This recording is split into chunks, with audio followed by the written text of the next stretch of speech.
My name's Kara. Today we will be assembling the Mickey desk attachment from IKEA. First step in assembling any IKEA furniture is you open up the cardboard box to make it flat. Then you lay everything out on the flat box. You guys follow the instructions exactly the way IKEA tells you to do, paying close attention to these magnified bubbles.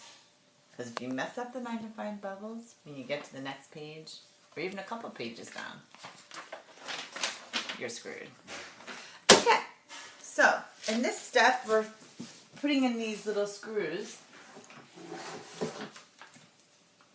Power drill's definitely key.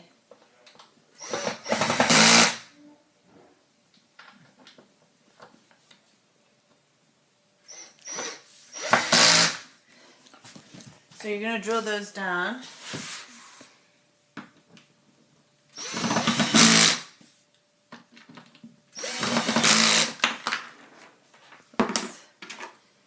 Try to let your drill bit fall out.